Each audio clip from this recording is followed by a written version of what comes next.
Don't know if this is working. Hello, my lovely people. Let me just get this organized. I'm having a bit of a sound issue. Please tell me if you can hear me. I'm just gonna turn this little bad boy around. I got curls today. It's COVID curls. I hope you guys are all doing well. Let's talk about helmets. But first, let's talk about who I am. All right, I'm Ride with Red. I am the founder and president of One Broken Biker, a nonprofit that helps injured motorcyclists. I also love motorcycles, and I've been riding for the last 10 years. I'm doing something a little different with this live video today. You can ask questions as I'm talking. They do show up on my little feed, and then after I will answer any questions you may have. All right, let's just jump right into this. So, One Broken Biker, nonprofit, that's the nice feel that I always give. We're an organization that helps injured motorcyclists.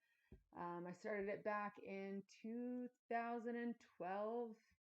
Oh, is it very low? Let me just see if I can fix the sound, guys, okay? What about that? Does that help? What's up, Troy? Hi, Amanda. Look I got people jumping on here. Tell me how the sound is doing. I kind of hate these live videos because of that. If I didn't do a live video and I could just do my normal videos where I edit it, makes it so much easier. But live is live. And throughout the summer, we do bike nights, and I always do my live video there. That's a lot of fun. But trying to do something throughout the winter, I've been trying to pick different topics that we can talk about. Awesome. You guys can hear me. Wicked. So, as you know, One Broken Biker, nonprofit, helps injured motorcyclists. I do want to do a great shout out to Grover Law Firm, who is our top sponsor for the organization. He donates a motorcycle every year, and this year he donated a street glide. So get tickets on that street glide by showing up to one of our events. Sorry, guys, it's only for people in Canada. This year we are going to be expanding. So different provinces will be hosting events for One Broken Biker. Super pumped about that. I hope you all have grabbed yourself a beverage. I got myself a yummy little Clamato. It's just Clamato. Clamato. All right, before I get started on this whole helmet slide. Awesome, guys. Look at this. Riding Alberta's on here too. Wicked, guys. Be sure to hit that subscribe button. It helps me out big time. It's just that little button down in the corner. All right, let's talk about motorcycle helmets. What do you guys all ride? What do you guys wear? I currently ride, this is my helmet right here. It's a Voss 988. It's a little noisy, but it's actually a wicked helmet, and I tried on multiple helmets. And I found that it was the most comfortable. I feel super safe in it. I feel like it will protect me if I were to go down. I also have this Bitwell. I think it's the lane splitter. I got this. I wore it once and I haven't worn it since. And you can't return helmets.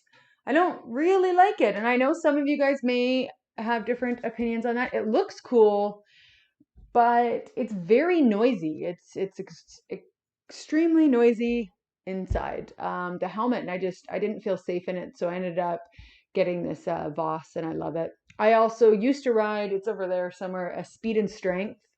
I love the Speed and Strength. They look badass, and they do make a great helmet.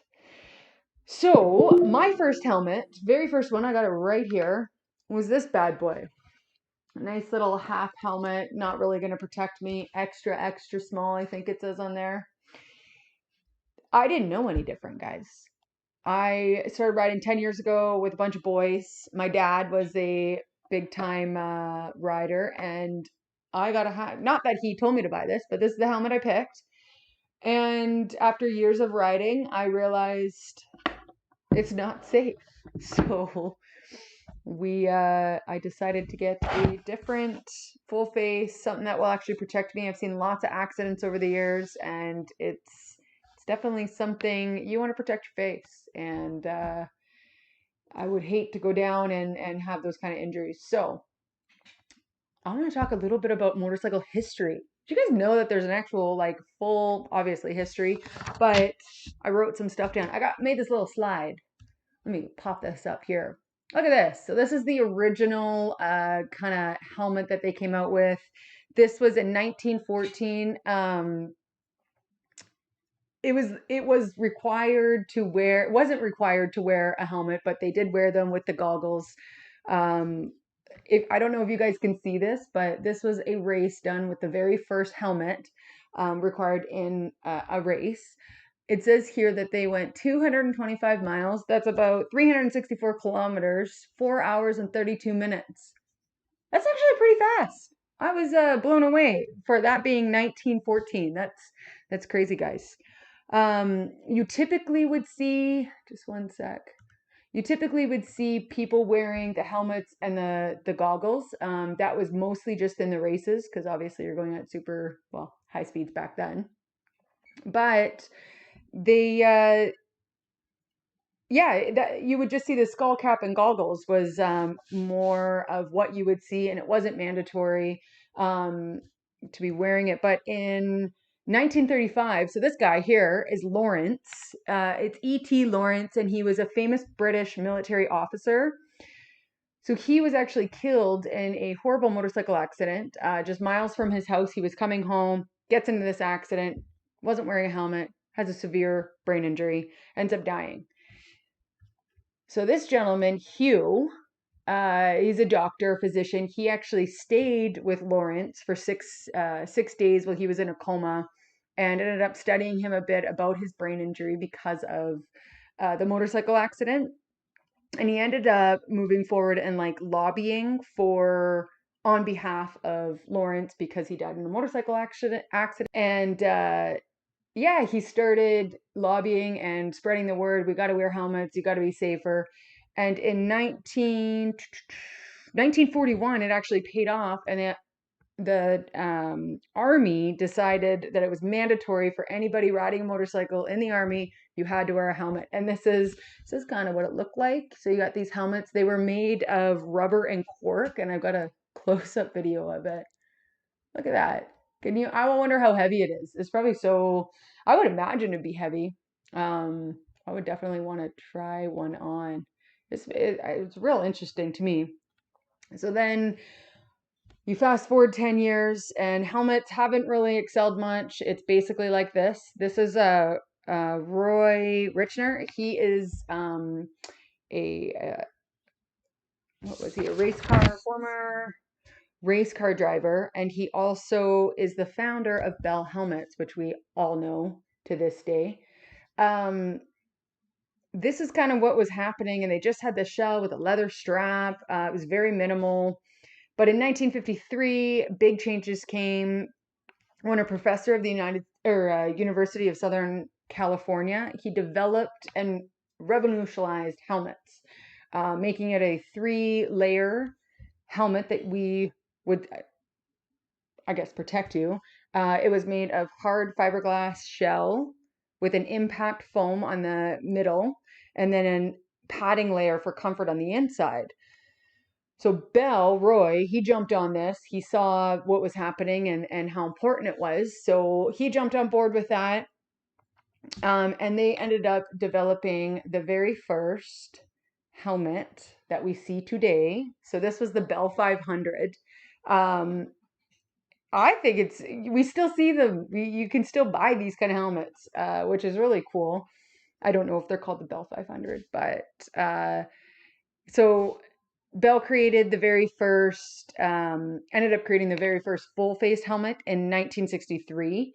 So here is a race. This is one of the first races, and everybody's wearing a Bell helmet. In 1964, US DOT created the first ever safety standards. So it was mandatory, street legal to wear a helmet, and Bell was right there helping really revolutionize the entire what we know for our modern helmets. We also have good old Evel Knievel. So in 1974, like the time of Evel Knievel when he was riding, stunting, misbehaving on motorcycles, he always wore a full face helmet because it is so extremely dangerous because things like this will happen and you fall down and go boom and could really hurt yourself. Um, what do you guys think? What do you guys think about helmets? Helmet law, not helmet law? I know some people on here may be from states that don't have helmet laws. I don't know if Alberta ever decided to get rid of the helmet law. I don't know. I think I would probably still wear a helmet. I see a lot of motorcycle accidents, and why I wear a full face helmet is because of the accidents that I see and how I think it's silly not to. Oops. I used to, yeah, wear the bucket, the half helmet, but I didn't know any better.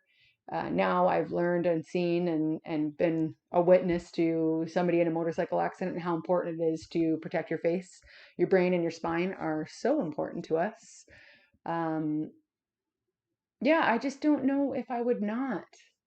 Yeah, still Duncan just said yes. Still Bell 500. So that's pretty cool. I didn't know any of this history. I've been kind of the last week looking back and forth on the history of helmets, and I've learned a whole bunch. It's hard to put it together. You try to put it into a slide so that you can talk about it. I won't ride on a public road without a helmet. That's riding Alberta. Yeah, I wouldn't like. It's just silly not to. I want to give you a little cheers, everybody. It says hello, gorgeous. I hope you guys are all doing well. It's been warm here in Calgary, warming up. Yesterday was freezing, but it is warming up. I do want to, what do I got on my little thing here? Um, let's just chat, a little live chat. I can answer some questions. I did do a post on my Instagram. If you are following me, Ride with Red, I did a little post, asked to ask a question, and then I'll talk about it here. So I did have a gentleman named Ron ask me if I have a red plaid helmet and if I'm related to Heidi Klum. I'm not related to Heidi Klum. Don't think I look like anything like her. And no, I wish I had a red plaid helmet. That I would rock the crap out of that. I love plaid. I think that's where my red hair, but I love red plaid so much I always wear it. So yeah, I have the nickname Red because of my red plaid. I had another person ask me, Martin, are the ECE rated helmets acceptable in Canada? And yes, they are. So ECE, I'm pretty sure it's the European helmet, like DOT is for Canada, US. Yes, they are Canada wide or worldwide. They're acceptable, which is kind of cool. Bartek also asked me about heated gear. My phone died, so he asked me about heated grips or heated seat or just go to heated jacket. Heated jacket all the way. I don't have a heated seat, but I did have heated grips and I wasn't a huge fan of them. But going from a heated vest, I thought, oh, this is the best thing. And then I got a jacket and oh my gosh, changed my life. I don't wear my vest anymore. I sold it. So heated jacket all the way. I love being toasty warm when I'm riding. If there's anybody on here asking questions, look at all these people on here. I really appreciate you guys jumping on here and supporting. I'm trying to make this better and better. It's so much better at bike nights when I can be live and we do games and talk about motorcycles and show the motorcycles. I'm stuck in my office trying to make it all work. I've got this little thing up here. Anyways, let me look at some of this. Dave Newman, I got an adventure helmet last year. And like the visibility over your showy. Interesting. That's does your full face still, I forget, have the brim on it, or do you take that off? Is that even required? Is it? I don't even, or is it just for looks? Not having a full face on would be super cold. Would be super cold. Ooh. What tips do you have for someone who is looking for their first full face? Just try a whole bunch on, Amanda. Honestly, I think I probably tried on 25 of them. I went into a shop and just literally went through all the helmets. and research them, because a lot of them are like this Bitwell. It's so loud and it can be distracting. And it hurts your ears if it's more quiet. You can also throw earplugs in and it not be an issue, but it is nice to have a, more on the quiet side of a helmet. I do have the Cena, so I do like that, listen to music and talk, and it changed my whole riding experience. But yeah, full face, I say all the way. Like, have you ever gotten a freaking wasp in the face or a rock hit you or split your lip? Like, just brutal. But that's more of the old boys club, I would say. What helmet do you recommend for the quietest space for microphone? So I've got this Boss 988. It's super comfortable. This is my little Cena right on here, and I don't find it overly loud. I think it's a great helmet, and this is not paid by them or anything. I do think it's a great helmet, and I think it's important to at least try the helmets on, and then research to sound. Lots of websites will give you the sound breakdown, and yeah, I would just research them and be comfortable in it, and don't have it too loose. That is a big no. Oh, Dave, your visor catches the wind like crazy. That I hate that. Yeah, you removed it. Put some sunglasses on. Or you mean the head visor or whatever it is. Yeah, is that like, I don't understand what that's really for. I think it's for looks, but who knows? Who knows? Um, yeah, I love riding and different helmets and whatnot, but I'm huge into rocking the full face these days. What do I got? I've always had a full face helmet. Currently have a showy. If you're really hot,